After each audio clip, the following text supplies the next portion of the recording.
আপনারা দেখছেন আদর্শ তিতুমির পত্রিকার সঙ্গে রয়েছে আমি ধৃতরাষ্ট্র। আপনারা জানেন যে বহুল চর্চিত কলকাতা পুলিশের ডিসিপি কালীঘাট থানায় দীর্ঘ সময় ধরে ডিউটি করে ওসির দায়িত্ব পালন করার পরে শান্তনু সিনহা বিশ্বাস অবশেষে তিনি গ্রেপ্তার হলেন ইডির হাতে। কি কেসে গ্রেপ্তার হলেন? কুখ্যাত দুষ্কৃতী তৃণমূল আশ্রিত সোনা পাপ্পুর সঙ্গে তার যোগবন্ধন, তার মেলবন্ধন পাওয়া গেছে এবং সেই পাওয়া যাওয়ার কারণে তাকে গ্রেপ্তার করা হয়েছে এবং তিনি গ্রেপ্তার হয়ে আরও বিভিন্ন তার যা তদন্ত উঠে আসছে সেটা আমরা দেখাচ্ছি আপনাদের। তার আগে আমরা আরেকটা এর সঙ্গেই বলতে চাই যে শান্তনু সিনহা বিশ্বাস যদি গ্রেপ্তার হতে পারে, সোনা পাপ্পু তার যোগ সাজস, তার মেলবন্ধনে বিভিন্ন অনৈতিক কাজ করার জন্য, তাহলে ঘোলা থানার প্রাক্তন আইসি বিশ্ববন্ধু চট্টরাজ কেন গ্রেপ্তার হবেন না? কারণ পানিহাটিতে ঘোলা এলাকায় দেখা গেছে কুখ্যাত দুষ্কৃতী, পুলিশ ওয়েবসাইটে যাকে দেখানো হয়েছে মোস্ট ওয়ান্টেড ক্রিমিনাল, সেই ক্রিমিনাল নিয়ে ঘুরে বেড়াতেন এই বিশ্ববন্ধু চট্টরাজ, যার ছবি এবং প্রমাণ দিয়ে আজকের সেই খবরের পোস্টমর্টম ময়নাতদন্ত আমরা করছি যে কেন তাহলে বিশ্ববন্ধু চট্টরাজ গ্রেপ্তার হবেন না। আমাদের ক্রাইম রিপোর্টার সুরেন্দ্র কুমার সিং আজকে তুলে ধরছেন সেই খবর, দেখুন।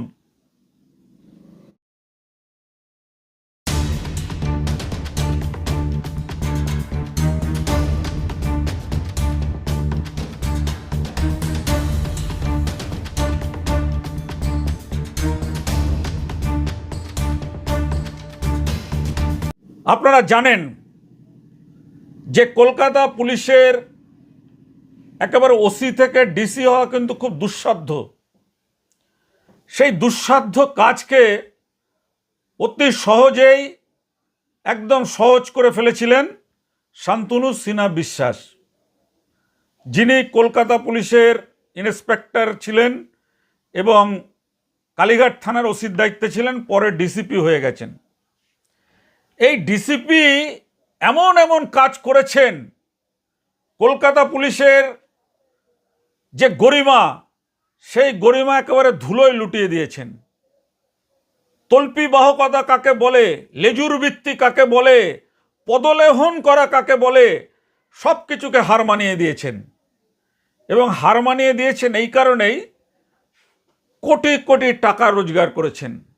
বিশাল বড় বাড়ি, গাড়ি, বিভিন্ন জায়গায় হোটেল, রিসর্ট, দুই ছেলের নামে বিভিন্ন ট্রেনিং স্কুল, এই সমস্ত বিভিন্ন কিছু করেছিলেন একমাত্র মমতা ব্যানার্জির তাবেদারি করে, মমতা ব্যানার্জির পদলোহন করে, মমতা ব্যানার্জির লেজুর ভিত্তি করে তিনি কিন্তু এই বহু কোটি টাকার মালিক হয়েছিলেন।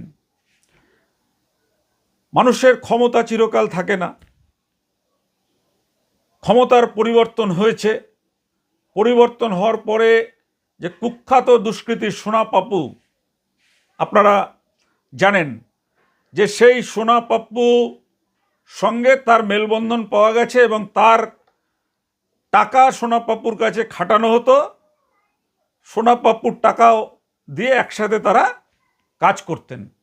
একজন পুলিশ অফিসার যার ওপরে ন্যস্ত রয়েছে সাধারণ মানুষের ভূত ভবিষ্যৎ, সাধারণ মানুষের বিচার পাওয়া না পাওয়ার একেবারে তীক্ষ্ণ নজরদারি, সেই নজরদারি ভুলে গিয়ে এক পক্ষের হয়ে উনি কাজ করেছেন, রাজধর্ম পালন করেননি, পালিয়ে বেড়াচ্ছিলেন।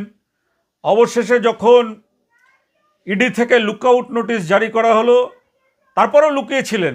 কোথায় গিয়ে লুকিয়েছিলেন? ঝাড়খণ্ডে। যখন তার দপ্তরে জানতে চাওয়া হলো যে ওনার এখনকার স্ট্যাটাস কি আছে ইডির থেকে, তারপরে উনি সরাসরি ইডি অফিসে এসে হাজিরা দিলেন এবং সেখানে ইডি অফিসারদের জিজ্ঞাসাবাদে চাঞ্চল্যকর তথ্য উঠে এসছে এবং যার ফলশ্রুতিতে তাকে গ্রেপ্তার করা হয়েছে। তিনি এখন জেলের ঘানি টানছেন। ডিসিপি ভাবুন, যার কথায় মুখ্যমন্ত্রী যে কোনো কাজ করে দিতেন, আবার মুখ্যমন্ত্রীর কথায় উনি কালীঘাটের যে কোনো কাজ করে দিতেন। পুলিশের ওয়েলফেয়ার বোর্ড তৈরি করেছিলেন, পুলিশের উন্নয়নের নামে, পুলিশ পরিবারের উন্নয়নের নামে যে বোর্ড তৈরি করা হয়েছিল, সেই বোর্ডে যারা যেতেন তাদের থেকে মোটা অঙ্কের টাকা নিয়ে নানান রকম দুর্নীতি করা হয়েছে। এটা আজকের রাজ্যের মাননীয় মুখ্যমন্ত্রী শুভেন্দু অধিকারী তিনি ঘোষণা করেছেন। এ তো আপনারা জানেন, শান্তনু সিনহা বিশ্বাসের ইতিহাসটা আপনারা জানেন। আমরা আজকের এর সঙ্গেই আরেকজনের কথা আপনাদের সামনে বলতে চাই, যিনি হচ্ছেন বিশ্ববন্ধু চট্টরাজ, ইন্সপেক্টর ইনচার্জ, ঘোলা থানায় ছিলেন, ব্যারাকপুর পুলিশ কমিশনারেটে, বর্তমানে পূর্ব বর্ধমানের নাদনঘাট থানার আইসি হিসাবে যুক্ত রয়েছেন। এবং এই যে বিশ্ববন্ধু চট্টরাজ, যদি তাকে ইডি সিবিআই জিজ্ঞাসাবাদ করে, গরু পাচারে তার যোগাযোগ পাবেই, একদম দায়িত্ব নিয়ে বলছি। কারণ মুর্শিদাবাদের সুতি থানায় যখন তিনি ওসির দায়িত্বগিরি করেছেন, সেই সময় যে গরু পাচার হতো, সেই গরু পাচারে ওনার বিরাট রকম হাত ছিল। কারণ ওই থানাটককে কেউ গরু পাচার করার মতন হিম্মত ছিল না। উনি যেটা করেছিলেন, নিজেকে বাঁচানোর জন্য কিছু গরু পাচারকারীদের নামে এফআইআর করে রাখতেন। তাদের ধরা বা তাদের জিজ্ঞাসাবাদ করা এগুলো না, এফআইআর করে রাখতেন। যখন উপর মহল থেকে কোনো তদন্ত হবে, সেখানেও এফআইআর বুকটা দেখিয়ে বলবেন যে দেখুন এতগুলো এফআইআর করেছি, কাজ করেছি। কিন্তু আমরা বলতে পারি যে তদন্ত করুক রাজ্য পুলিশ। আমরা কয়েকটা উদাহরণ আপনাদের কাছে দিচ্ছি। ঘোলা থানায় উনি ছিলেন এবং সেখানে ঘোলা থানা এলাকায় ওনাকে দেখা গেছেন যেখানকার কুখ্যাত জোড়া মার্ডার বলুন এবং খড়দহ থানায় গুলিসহ ধরা পড়ার পরে 7 বছরের কারাদণ্ড ব্যারাকপুর আদালত থেকে পুলিশের ওয়েবসাইটে ওয়ান্টেড, মোস্ট ওয়ান্টেড ক্রিমিনাল হিসেবে তার নাম এবং ছবি। সেই ব্যক্তিকে নিয়ে তিনি ঘুরেছেন, পুজো প্যান্ডেলের উদ্বোধন করেছেন এবং সেই ছবি আমরা প্রকাশ করেছিলাম বলে আমাদের নামে অনেকগুলো মিথ্যে মামলা করেছেন। তাতে কিছু যায় আসে না, মামলার ব্যাপারটা আমরা বুঝে নেব। 1 নম্বর। 2 নম্বর হচ্ছে, এখানে একটি অ্যাসিড অ্যাটাকের কেস সাজিয়েছিলেন উনি। যে কেসটাতে বলা হয়েছিল যে একটি ছেলে, সেই ছেলেটি তার স্ত্রীকে অ্যাসিড মেরেছে এবং তার কাছ থেকে অভিযোগ নিয়ে, সেই মহিলার কাছ থেকে অভিযোগ নিয়ে সেখানে প্রায় 450 গ্রাম সোনার লেনদেন হয়েছে এবং কয়েক লক্ষ টাকার লেনদেন করে সেই নিরপরাধ ছেলেটিকে জেল খাটিয়ে নিয়ে এসছেন। এবং শুধু জেল খাটানো নয়, উনি চলে যাওয়ার পরে সেই কেসটা নতুনভাবে তদন্ত করেছে সিআইডি এবং তদন্ত করে এই ঘটনার সঙ্গে যারা যারা যুক্ত ছিলেন তাদের প্রত্যেককে গ্রেপ্তার করে জেলে পাঠিয়েছেন। এবং সেখানে কেন তিনি এই কাজটা করেছিলেন তার কোনো তদন্ত হয়নি। 1। 2 নম্বর হচ্ছে, উনি কল্যাণী হাই রোডের পাশেই বিশাল বড় চিটফান্ডের জমি, আপনারা জানেন সবাই, সেই চিটফান্ডের জমিতে উনি একটা বড় প্লট নিয়েছেন, প্রায় 14 কাঠা মাপের একটি প্লট নিয়েছেন। শোনা যায় সেটা উনি ওনার শ্যালিকার নামে করেছেন। কোথা থেকে পেলেন? ওই রকম কল্যাণী হাই রোডের পাশে ওই রকম প্রজেক্টে 14 কাঠা জমি তিনি কার টাকায় কিনলেন, কত টাকা বেতন পান,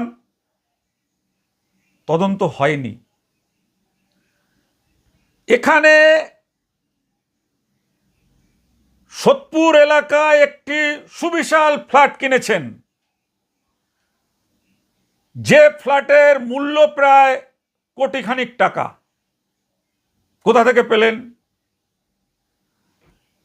এই ঘোলাতে তিনি বেশ কয়েকটা গাড়ি কিনে কার সার্ভিসে তিনি ভাড়া খাটান।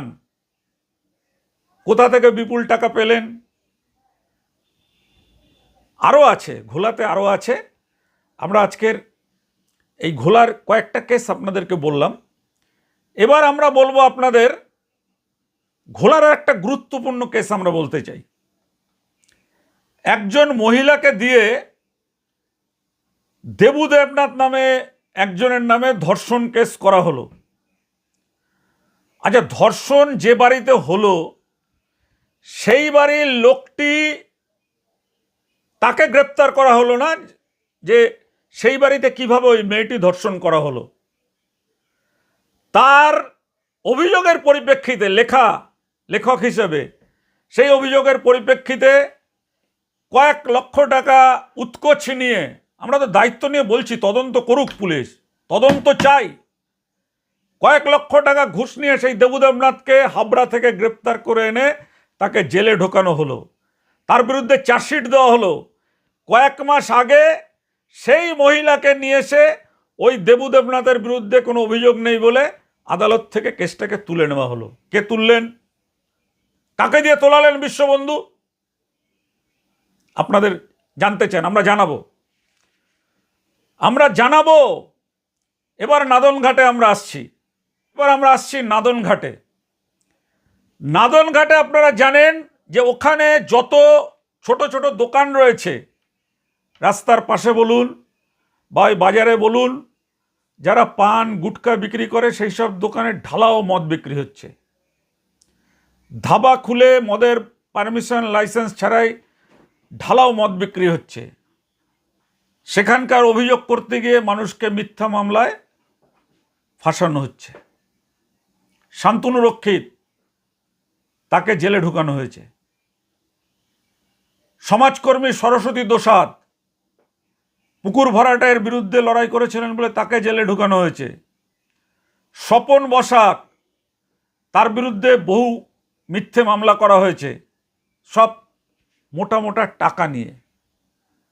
তদন্ত করে দেখা হোক যে বিশ্ববন্ধু চট্টরাজ কত টাকা বেতন পান আর কত টাকার সম্পত্তি তিনি তার স্ত্রী, তার শালিকা, তার ছেলে এবং নিজের নামে করেছেন। ছাড় নেই। আমরা জানাবো রাজ্যের মাননীয় মুখ্যমন্ত্রীর কাছে, আমরা সমস্ত ছবি সমস্ত কিছু দিয়ে আমরা জানাবো। কারণ এর আগেও আমরা জানিয়েছিলাম, আপনারা দেখেছিলেন প্রশাসনিক বৈঠকে সরাসরি রাজ্যের মাননীয় মুখ্যমন্ত্রী মমতা বন্দ্যোপাধ্যায়কে, প্রাক্তন, তাকে আমরা জানিয়েছিলাম, কিন্তু তার কোনো তদন্ত হয়নি। উল্টে যে অভিযোগপত্র করা হয়েছিল সেই অভিযোগগুলো সব হাওয়া করে দেওয়া হয়েছে। CP office, Manoj Verma CP ছিলেন, সব কপি হাওয়া করে দিয়েছেন। তদন্ত কোনো হয়নি। তো এই শান্তনু সিনহা বিশ্বাসের সঙ্গে বিশ্ববন্ধুর তফাৎটা কোথায়? শান্তনু সিনহা বিশ্বাস সোনাপাপ্পুর সাথে ব্যবসা করতেন। এখানে বিশ্ববন্ধু চট্টরাজ পুলিশের ওয়েবসাইটে ওয়ান্টেড ক্রিমিনালের সাথে ব্যবসা করতেন, ঘুরে বেড়াতেন, তাকে নিয়ে পুজো উদ্বোধন করতেন। তাহলে এই দুজনের মধ্যে তফাৎটা কোথায়? যদি শান্তনু সিনহা বিশ্বাসকে গ্রেপ্তার করা হয়েছে, দারুণ কাজ হয়েছে। পুলিশ হয়ে অপরাধীদের সাথে যোগসাজশ করে কোটি কোটি টাকা রোজগার করবেন। পুলিশের যে আদর্শ বোধ, সেই আদর্শ বোধটাকে ভেঙে চুরমার করে দেবেন, জেলে যেতেই হবে।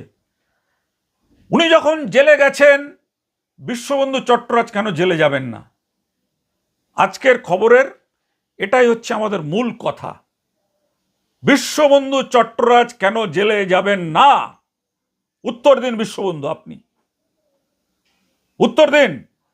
যদি বিশ্ববন্ধু উত্তর না দিতে পারেন, আমরা সাধারণ যারা আমাদের খবর দেখেন, ঘোলা, নাদনঘাট, বিভিন্ন জায়গার, আমরা তাদের কাছে প্রশ্নটা আজকে ছুড়ে দিলাম যে বিশ্ববন্ধু চট্টরাজ কি ছাড় পেতে পারে এমন অপরাধ করে?